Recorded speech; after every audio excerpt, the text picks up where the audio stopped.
தமிழ்நாட்டில் கேட்காத விஷயங்கள்லாம் கடந்த 3 ஆண்டுகளாக கேட்க ஆரம்பித்திருக்கின்றோம். அதாவது கேங் ரேப், நிர்பயா போன்ற ஒரு கேங் ரேப்பை முதல்ல கேள்விப்பட்டோம்.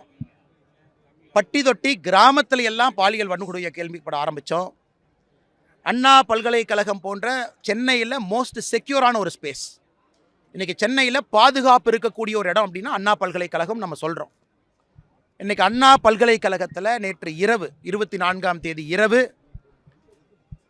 ஒரு சகோதரன், ஒரு மாணவி, அவர்கள் இருவருமே நள்ளிரவில் அண்ணா பல்கலைக்கழகம் உள்ளே இருக்கக்கூடிய அந்த உட்டடி ஏரியா, அதாவது மரங்கள் அதிகமாக இருக்கக்கூடிய பகுதியில் தனிமையில் பேசி கொண்டிருந்த பொழுது மர்ம நபர்கள் 2 பேர் வந்து அந்த மாணவனை அடித்து சென்று விட்டு 4ஆவது ஆண்டு படிக்கக்கூடிய மாணவனை, 2ஆம் ஆண்டு படிக்கக்கூடிய அந்த மாணவியை கொடூரமாக பாலியல் வன்கொடுமைக்கு ஆளாக்கியிருக்கின்றார்கள், உடல் காயத்தோடு.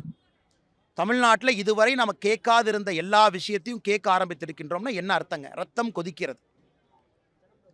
ஒரு மாணவிக்கு தமிழ்நாட்டினுடைய தலைநகரத்தில் மைய புள்ளியில் அண்ணா பல்கலைக்கழக வளாகத்திற்குள்ள இது நடக்குதுன்னா சாதாரண நம்முடைய குழந்தைகளுடைய நிலைமையை நினச்சி பாருங்க.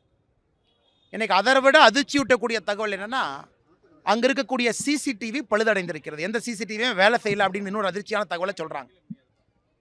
மழை பெஞ்சனால அருந்திருக்கிறது. ஆரம்பகால தடவியல் தேவையான இன்வெஸ்டிகேஷன் என்ன பண்ணணுமோ அதற்கே தடையாக இருக்குன்னு. அதனால் பாரதிய ஜனதா கட்சி இதை வன்மையாக, தமிழக அரசை மிக வன்மையாக, ஸ்ட்ராங்கஸ்ட் பாசிபிள் லாங்குவேஜில் நாங்கள் கண்டிக்கிறோம். முதலமைச்சர் அவர்கள் உறங்கி கொண்டிருக்கின்றார்களா? காவல்துறையை கையில் வச்சிருக்கிறாங்க. ஒரு குற்றமும் அடுத்து நடக்கக்கூடிய குற்றத்தை பார்க்கும் பொழுது முன்னால் நடந்த குற்றம் அதிர்ச்சி அளிப்பதா இல்லை. இந்த குற்றத்தை பார்க்கும் பொழுது இதற்கு முன்பு அதிர்ச்சி அளிச்சது அது அதிர்ச்சி இல்லை. அப்படி ஒன்றொரு குற்றமும் போட்டி போட்டுக்கொண்டு தமிழகத்தில் சட்டம் ஒழுங்கு என்பது செத்துவிட்டது. சட்டம் ஒழுங்கு என்பது தீவிரவாதிகளுக்காக இருக்கட்டும், ரவுடிகளாக இருக்கட்டும், எந்த குற்றம் செய்யக்கூடியவங்க கூட ஒரு பயத்தை ஏற்படாத ஒரு சட்டம் ஒழுங்கு நம்ம வச்சுருக்கோம். நான் பலமுறை சொல்லி கொண்டிருக்கின்றேன், காவல்துறையில் அரசியலை கலந்துட்டீங்க, அதனால் காவல்துறை செயலிழந்து நிற்கிறது என்று. அதற்கு ஒரு உதாரணம் இன்னைக்கு. அதனால் தயவு செய்து முதலமைச்சர் நான் கேட்டுக்கிறேன், முதலும் கடைசியுமா அது இருக்கட்டும். முதலும் கடைசியுமா மிக மிக மிக கடுமையான நடவடிக்கை என்ன எடுக்கணுமோ அதில் எடுங்க, மிக கடுமையான நடவடிக்கை.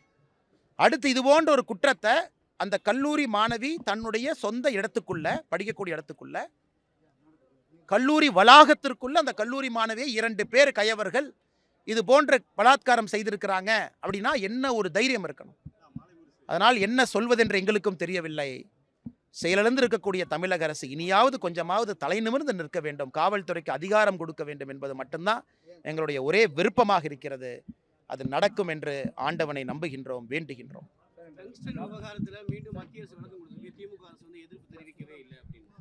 ஆனால் நான் டெல்லியிலே அமைச்சரை சந்தித்த பிறகு நம்ம தமிழ் நண்பர்களை, தமிழ் பத்திரிகையாளர்கள் டெல்லியிலே சந்தித்த பொழுது அதை சொன்னேன்.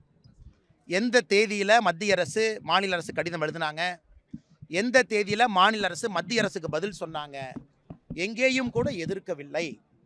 அதன் பிறகு டெண்டர் போடும் பொழுது எதிர்க்கலை, 10 மாதம் கழித்து டெண்டரை வந்தபோது எதிர்க்கிறாங்கன்னு நம்ம சொன்னோம். அதெல்லாம் அன்றைக்கே நம்ம சொன்னோங்கண்ணா. அதை இன்றைக்கி மத்திய அரசு ஒரு பெரிய செய்தி குறிப்பாக சொல்லியிருக்கிறாங்க. இதில் ஆச்சரியம் என்னன்னாங்கன்னா, இன்னைக்கு மத்திய அரசை பொறுத்தவரை இந்த பிரச்சனையை முடிவுக்கு கொண்டு வருவதற்காக இறங்கியிருக்கிறாங்க. அதாவது லெட்டர் ஆஃப் இன்டென்ட், அதாவது மத்திய அரசை பொறுத்தவரை டெண்டர் கூப்பிட்றதுக்கு மட்டும்தான் நாங்கள் அத்தாரிட்டி. இதிலிருந்து வரக்கூடிய ₹1 வருமானம் மத்திய அரசுக்கு வராது. நல்லா புரிஞ்சுக்கணுங்கண்ணா. ₹1 மத்திய அரசுக்கு வருமானம் இல்லை, மாநில அரசுக்கு, லோக்கல் பஞ்சாயத்துக்கு வருமானம். லெட்டர் ஆஃப் இன்டென்ட்டை கொடுக்க வேண்டிய பொறுப்பு மாநில அரசு. அந்த லெட்டர் ஆஃப் இன்டென்ட் கொடுத்த பிறகு ஃபைனல் மைனிங் லீஸ் கொடுக்க வேண்டிய பொறுப்பு மாநில அரசு.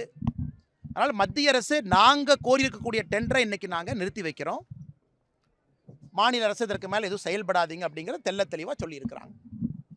அதனால் இன்னையாவது நான் மாநில அரசுகிட்ட கேட்குறது, அடுத்து இந்த மாதிரி ஒரு பிரச்சனையை உருவாக்காமல், ஒருவேளை மத்திய அரசு வேற எங்கேயாச்சும் நாங்கள் வரணும், ஜியாலஜிக்கல் சர்வே ஆஃப் இந்தியா சொல்லியிருக்கிறாங்க, அந்த பகுதி மிக முக்கிய நம்முடைய தொல்பொருள் பகுதியாக இருக்கும், தொல்லியல் பகுதியாக இருக்கும், பண்டை தமிழர்கள், சமண தமிழர்கள் வாழ்ந்த பகுதியாக இருக்கும். அப்படி இருந்துச்சுன்னா தயவு செஞ்சு முதல்லயே சொல்லுங்கள். இவ்வளவு பிரச்சனை, ஆர்ப்பாட்டம், சாதாரண பொதுமக்களை கொண்டு வந்து வீதியில் நிறுத்தி அது இந்திய அளவுக்கு பேசும் பொருளாக்கி எதுவுமே நான் செய்யலை அப்படிங்கிற மாதிரி நடிச்சுக்கிட்டு இருந்தாங்க. மத்திய அரசு தன்னுடைய கடமையை செய்திருக்கின்றார்கள். நாம் எல்லாம் கேட்டதுக்கு இணங்க, பத்திரிகை நண்பர்களையும் கேட்டீங்க, மக்கள் கேட்டாங்க, எல்லாரும் கேட்டாங்க. மாநில அரசு இனியாவது தன்னுடைய பொறுப்பை உணர்ந்து செயல்பட வேண்டும் என்பது எங்களுடைய வேண்டுகோள். சரி, இப்ப நம்ம அமித்ஷா வந்து மத்திய அமைச்சர் வந்து அமித்ஷா 27ஆம் தேதி வர்றாரு. அதுக்கு வந்து கருப்பு கொடி காட்டப்படும்னு சொல்லி இல்லைண்ணா இல்லைங்கண்ணா, இன்னும் அமித்ஷாஜி அண்ணா அமித்ஷாஜி அவர்களுடைய தேதி இன்னும் முடிவு செய்யப்படவில்லைங்கண்ணா. ஏன்னா இன்னைக்கு காலையில் கூட அவங்களுடைய அலுவலகத்தில் நான் செக் பண்ணேன். 27, 28, 29, 30 என்ன பாசிபிலிட்டி இருக்குது, எப்படி இருக்குன்னு. அதனால் விரைவில் அமித்ஷாஜி அவங்க வர்றாங்க, எந்த மாற்று கருத்தும் இல்லை.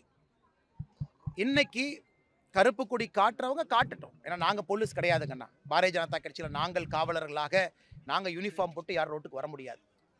அதனால் நீங்கள் யாரெல்லாம் என்னெல்லாம் அட்டூழியம் பண்ணுமோ நீங்கள் ரோட்டுக்கு வந்து பண்ணுங்க. மாநில அரசு சட்டம் ஒழுங்கு அவர்களுடைய கையில் இருக்குது.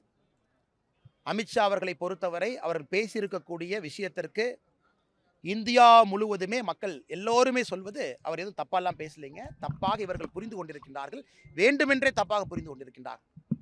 அதனால் அமித்ஷாஜி அவர்களுடைய பாராளுமன்ற பேச்சுக்கு பிறகு பாரத் ரத்னா அண்ணல் அம்பேத்கர் ஐயாவிற்கு எந்த அளவுக்கு கொடூரத்தை காங்கிரஸ் ஆட்சி இழைத்திருக்கின்றாங்கன்னு புதிய புதிய தகவல் தினமும் வெளியே வருது. என்சிஆர்டி புக்கில் நேரு அவர்கள் சாட்டையை வைத்து சுழட்டிய காட்சி பார்க்குறோம். இத்தனால் நமக்கு தெரியாது. அண்ணல் அம்பேத்கர் அவர்கள் வந்து எதற்காக முதல் கேபினெட்லேருந்து 1951 வெளியே வந்தாங்க, இதை பற்றி கேட்குறோம். எதற்காக பாரத் ரத்னா விருது கொடுக்கவே இல்லை 1980 வரைக்கும். இன்றைக்கி புதிய புதிய தகவல்கள் வருகின்ற பொழுது இன்னைக்கு காங்கிரஸே யோசிக்கிறாங்க எதற்காக இந்த பிரச்சனையை நாம் ஆரம்பித்தோம் அப்படின்னு. அதனால் நீங்கள் கருப்பு பேரணி, கருப்பு சட்டை, நீங்கள் வந்து கொடியெல்லாம் எடுத்துகிட்டு வாங்க, இன்னும் புதிய தகவல் வெளியே வரத்தான் போகுது. எப்படியெல்லாம் காங்கிரஸ் கட்சி அண்ணல் அம்பேத்கர் ஐயாவிற்கு நீங்கள் மரியாதை கொடுக்கவில்லை, அவமானப்படுத்தி இன்னும் நாங்கள் டெய்லி சொல்லிக்கிட்டே தான் இருப்போம். நீங்கள் பாராளுமன்றத்தில் பிரச்சனை ஆரம்பித்த பிறகு தான் இவ்வளோ தகவல் வெளியே வந்திருக்கு. இன்னும் புதிய தகவல் நாங்கள் கொண்டு வரோம். அதனால் யார் வேண்டுமானாலும் செய்யட்டும், அதை பற்றி எங்களுக்கு கவலை இல்லை. இந்தியாவினுடைய உள்துறை அமைச்சர், பாரதிய ஜனதா கட்சியினுடைய தொண்டன் தலைவர், எங்கே வருவதற்கும் அவருக்கு உரிமை இருக்குது. இந்த மாதிரி நான் பண்ணுறேன்னு யாராச்சும் தமிழ்நாட்டில் சொன்னால் தான் உறுதியாக அமித்ஷாஜி வருவாங்க. எனக்கு கூட ஒரு பெரிய பயம் என்னன்னா, ரொம்ப பிஸியாக இருக்கக்கூடிய மனிதர். நான் 2 தினங்களுக்கு முன்பு அவருடைய இல்லத்திற்கு சென்று சந்தித்த பொழுது எல்லா முக்கியமான நபர்கள் இருந்தாங்க, நேரம் கொடுத்து பார்க்க வேண்டும் என்று பார்த்தாங்க. என்னோட ஒரே பயம், இவ்வளோ பிஸியாக இருக்கக்கூடிய மனிதர் தமிழ்நாட்டில் அவருடைய கருத்திலே இந்த கட்சி அலுவலகத்தை திறக்க வேண்டும் என்பது தொண்டர்களுடைய விருப்பம். திருவண்ணாமலை, ராமநாதபுரம், கோயம்புத்தூர் எல்லாம். அதனால் நீங்கள் தயவு செஞ்சு இந்த கருப்பு கொடி ஆர்ப்பாட்டம் பண்ணுறேன்னு சொல்லுங்கள், அப்போ தான் அமித்ஷாஜி வருவாங்க. ஏன்னா எங்களுடைய தலைவரை பொறுத்தவரை இதை சொன்னீங்கன்னா தான் அவர் வருவார். அதனால் தைரியமாக நீங்கள் ப்ரிப்பரேஷன் ஆரம்பிச்சுக்குங்க. அவர் வருவது உறுதி. தேதி முடிவு செய்த பிறகு உங்களுக்கு நாங்கள் சொல்கிறோங்கண்ணா.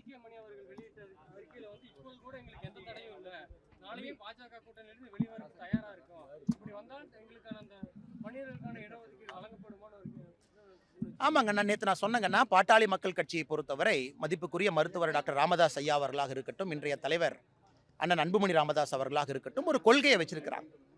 எல்லா கட்சிக்கும் அந்த கொள்கையை அடைய வேண்டும் என்கின்ற விருப்பம் இருக்கும். நேற்று என்ன சொல்லியிருக்கிறாங்க, மதிப்புக்குரிய மருத்துவர் டாக்டர் அன்புமணி ராமதாஸ் ஐயா பேசும் பொழுது, இதுதான் எங்களுடைய highest end of political journey, இந்த சமுதாயத்திற்கு நீங்கள் மதிப்பு மரியாதையும் கொடுக்கணும்னு கேட்டிருக்காங்க. அதில் எது தவறாக பார்க்கலீங்கன்னா, நாங்களும் சொல்வது ப்ரொபோஷனல் ரெப்ரசன்டேஷன், எல்லா ஜாதிகளுக்கும் விகிதாச்சார அடிப்படையில் பண்ணுங்கன்னு தான் நாங்களும் சொல்லி கொண்டிருக்கின்றோம். அதனால் அவர்கள் சொன்னதில் எந்த தவறும் கிடையாதுங்கன்னா. ஆனால் ஒரு பக்கம் திமுகவை பொறுத்தவரை பிள்ளையும் கிள்ளிட்டு தொட்டலையும் ஆட்டுறாங்க. நேற்றே சொன்னோம், குலசேகரன் கமிஷன் அவங்க என்கொயரி ரிப்போர்ட்டு 6 மாதம் தான் கேட்டாங்க, அனுமதி கொடுத்தீங்கன்னா இன்றைக்கி நம்ம கையில் காசு சர்வே இருக்கும், இன்றைக்கி நம்ம கையில் காசு சர்வே இருக்கும், இன்றைக்கி நம்ம முடிவெடுக்கலாம். அதனால் திமுக அரசில் இருக்கிறாங்க, இதையெல்லாம் பார்த்து கொண்டிருக்கின்றார்கள். எல்லா சமுதாயத்திற்கும் நியாயம் வேண்டும் என்று பாரதிய ஜனதா கட்சி விரும்புகின்றோம். பாட்டாளி மக்கள் கட்சியினுடைய நிறுவன தலைவர் அவர்களும் இன்றைய தலைவர் அண்ணன் அன்புமணி ராமதாஸ் அவர்களும் கேட்பதில் எந்த தவறும் இல்லை. விகிதாச்சார அடிப்படையில் இருக்க வேண்டும் என்று நாங்கள் விரும்புகின்றோம். பொறுத்திருந்து பார்ப்போம். பீகாரை வந்து உதாரணமாக காட்டுறாங்க சார். மாநில அரசு மக்கள் தொகை கணக்கெடுப்பு நடத்தி ஜாதி வாரியா விகிதாச்சார பங்கீடு கொடுத்தா பீகார்ல கொடுத்த மாதிரியே வந்து அது செல்லுபடி ஆகாம போயிடும். மாநில அரசுக்கு அதிகாரம் பீகார்ல கொடுத்தது வந்துங்கன்னா பாரதிய ஜனதா கட்சி தடை செய்யவில்லை, மத்திய அரசு தடை செய்யல, கோர்ட்ல தடை பண்ணியிருக்கிறாங்க. கோர்ட் இங்கே எங்கேயுமே மத்திய அரசு எங்கேயும் சொல்லலை நீங்கள் சென்சஸ் நடத்தக்கூடாது என்று மத்திய அரசு சொல்லலை. ஒருவேளை சென்சஸ் நடத்துனீங்கன்னா அது பொருந்தாதுன்னு நாம் எங்கேயுமே சொல்லிங்கன்னா. கர்நாடகாவில் சென்சஸ் நடத்திட்டாங்க, ஆனால் காங்கிரஸ் கட்சி என்ன சொல்கிறாங்கன்னா, கமிஷன் ரிப்போர்ட்டை திருடிட்டாங்க, எங்களால் பப்ளிஷ் பண்ண முடியலைங்கிறாங்க. இந்தியா முழுவதும் பிரச்சனை தான். அதனால் இன்னைக்கு உச்சநீதிமன்றத்தினுடைய சில தீர்ப்புகள் இருக்குது. தமிழ்நாட்டுக்கு உச்சநீதிமன்றம் சொல்லியிருக்கிறாங்க, 69% இடஒதுக்கீடு கொடுத்துருக்கிறீங்க, எந்த ஆதாரத்தில் கொடுத்துருக்கிறீங்க, வேகமாக ஒரு காஸ்ட் சென்சஸ் நடத்துங்க. மாநில அரசுக்கு தான் சொன்னாங்க, உச்சநீதிமன்றம் மத்திய அரசுக்கு சொல்லலை. நாங்கள் பாரதிய ஜனதா கட்சியை பொறுத்தவரை நாங்களும் ஆதரிக்கிறோம், நடத்துங்க. விகிதாச்சார அடிப்படையில் எல்லா சமுதாயத்தையும் முன்னெடுத்துட்டு போகலாம். நீங்கள் மத்திய அரசு 10 ஆண்டுகளுக்கு ஒரு முறை சென்சஸ் நடத்துவாங்க, மத்திய அரசு குறிப்பாக ஆங்கிலேயர்கள் 1931 காஸ்ட் சர்வேவை கைவிட்டுட்டாங்க. ஏன்னா நீங்கள் காஸ்ட் சர்வே கடைசியாக யூபிஏ நடத்தி என்னாச்சுன்னு எல்லோருக்குமே தெரியும். ஒரு மத்திய அரசு ஒரு காஸ்ட் சர்வேவை நடத்தி காஸ்ட் சர்வேல வந்திருக்கக்கூடிய ஜாதிகள் உண்மையான ஜாதிகளை விட 150 மடங்கு அதிகம். எல்லோருக்குமே குழப்பம். ஓபிசி சமுதாயத்தை விட 100 மடங்கு மக்கள் நான் இந்த ஓபிசின்னு சொல்லியிருக்கிறாங்க. ஆனால் மத்திய அரசுடைய சர்வேவும் மாநில அரசை சார்ந்தவர்கள் இங்கே இருக்கக்கூடிய ஆசிரியர் பெருமக்கள் இவங்கெல்லாம் போய் தான் சென்சஸ் எடுக்கிறாங்க. அதனால் முதலமைச்சர் அவர்கள் நீங்கள் சென்சஸ் நடத்துவதற்கு தடை செய்தது யாருன்னு நீங்கள் சொல்லணும். மத்திய அரசு எங்கே தடை பண்ணியிருக்கிறோமா? உள்துறை அமைச்சருக்கு கீழே ரெஜிஸ்டர் ஆஃப் சென்சஸ் வர்றாங்க, பண்ணக்கூடாதுன்னு சொல்லியிருக்கிறாங்களா? இல்லை நாங்கள் சொன்னோமா? நாங்கள் அதை எதிர்க்கிறோமா? குலசேகரன் கமிஷன் 6 மாதம் என்கொயரி கொடுத்தாங்க. ஏன் முதலமைச்சர் அவர்கள் அது எக்ஸ்டென்ஷன் கொடுக்கல? 6 மாதம் தானே கேட்டாங்க, பாதி வேலையை முடிச்சிட்டாங்களே. ஏன் கர்நாடகாவில் காங்கிரஸ் அரசு நடத்துகிறாங்க, அங்கே பாரதிய ஜனதா கட்சி நடத்தக்கூடாது என்று சொன்னோமா? நடத்தினவங்க இன்னைக்கு தொலைஞ்சு போச்சுங்கிறாங்க. அதற்கு பொறுப்பு நாங்கள் இல்லை. அதனால் முதலமைச்சர் அவர்கள் மக்களை குழப்புவதை விட்டுவிட்டு இந்த பிரச்சனைக்கான தீர்வை நோக்கி செல்ல வேண்டும் என்று விரும்புகிறோம். அண்ணா ஒரே நிமிஷம் நான் தலைவா இங்க கேட்டுட்டு இங்க வர்றேன். தமிழக ஆளுநர் அமித்ஷா அவர்களை பார்த்ததுக்கு தமிழ்நாடு சார்ந்த பாதுகாப்பு விவகாரங்கள் தொடர்பாக பேசியதா தன்னுடைய ட்விட்டர் பக்கத்தில் போட்டிருக்கிறாரு. எப்பொழுதும் சந்தித்தது தான் போடுவாங்க, இந்த வாட்டி அதை அடையாளப்படுத்திருக்கிறாங்க. தமிழ்நாட்டில் பாதுகாப்பு சிக்கல்கள் அதிகரிச்சிருக்கு பார்க்குறீங்களா? அது கூடுதல் கவனம் பெற வேண்டுமா?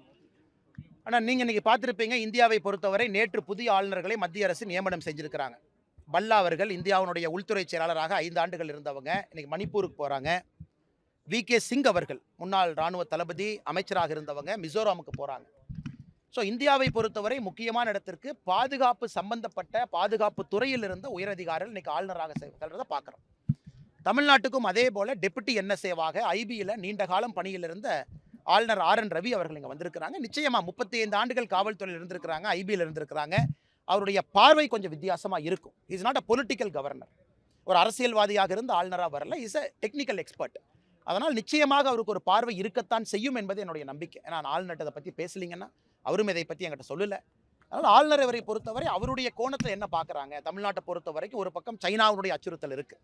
காரணம் இலங்கையில் வந்திருக்கக்கூடிய அரசு, அங்கே சைனா ஏற்படுத்திருக்கக்கூடிய ப்ராஜெக்ட்ஸ் ஒரு பக்கம். ஏன்னா கடல் பகுதியிலேருந்து 21 நாட்டிக்கல் மைலில் இருக்குது. இன்னொரு பக்கம் பார்த்தீங்கன்னா கடலோர பகுதி தமிழ்நாட்டில் எந்த அளவுக்கு பிரச்சனை இருக்குது பார்க்குறோம். ISIS சித்தாந்தம் பரவி இருப்பதை பார்க்குறோம், தீவிரவாத சித்தாந்தம். அதையெல்லாம் தாண்டி உள்ளே இருக்கக்கூடிய லா அண்ட் ஆர்டர் பிரச்சனைகளை பார்க்குறோம். அதனால் ஆளுநரை பொறுத்தவரை என்ன சொல்லியிருப்பாங்கன்னு தெரியலிங்கன்னா, பட் அவர் லா அண்ட் ஆர்டர் பெர்ஸ்பெக்டிவ்ல பார்ப்பதற்கு அவருக்கு முழு தகுதி இருக்குது என்பதுதான் என்னுடைய கருத்துங்கண்ணா. ஆனால் இந்த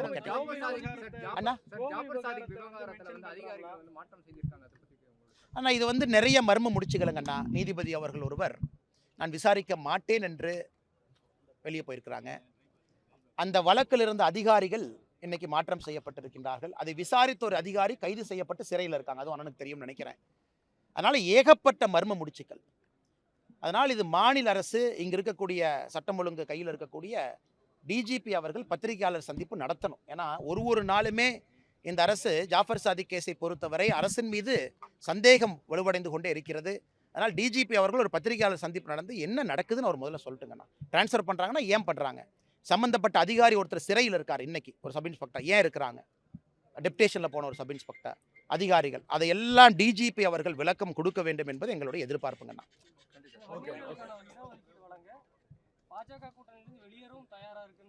அண்ணா நான் தான் உங்களுக்கு ரொம்ப தெளிவாக சொன்னேங்கண்ணா. இன்னைக்கு அவங்க என்ன சொல்கிறாங்க? நீங்கள் ஆட்சியில் என்ன 1 வருஷம் இருக்க போகிறீங்க, நீங்கள் இன்னைக்கு செய்யுங்க. நாங்கள் அரசியலே செய்யலை, நாங்கள் எலெக்ஷன்லேயே நிற்கல, நாங்கள் MLA எலெக்ஷன்லேயே நிற்கலிங்கிறாங்க. இதை விட தெளிவாக எப்படி சொல்கிறதுங்கண்ணா? அது அவர்களுடைய கொள்கை.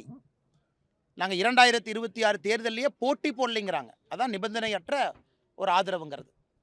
இதை விட தெளிவாக சொல்கிறோமா? அவங்களுடைய கொள்கையை அவங்க பிரகடனப்படுத்துகிறாங்க. பாரதிய ஜனதா கட்சியினுடைய கொள்கையை நாங்கள் சொல்லி கொண்டிருக்கின்றோம். அதான் முதல்லயே சொல்லிட்டேங்கன்னா, அவங்க சொல்வதில் எந்த தவறும் இல்லை. காரணம், அவர்கள் அரசியல் பயணத்திலே இது உச்சபட்ச ஒரு விஷயமாக அவங்க பார்க்குறாங்க. நாங்கள் சொல்வது விகிதாச்சார அடிப்படையில் எல்லா சமுதாயத்திற்கும் கொடுக்க வேண்டும் என்பது எங்களுடைய வேண்டுகோள், எதிர்பார்ப்பு.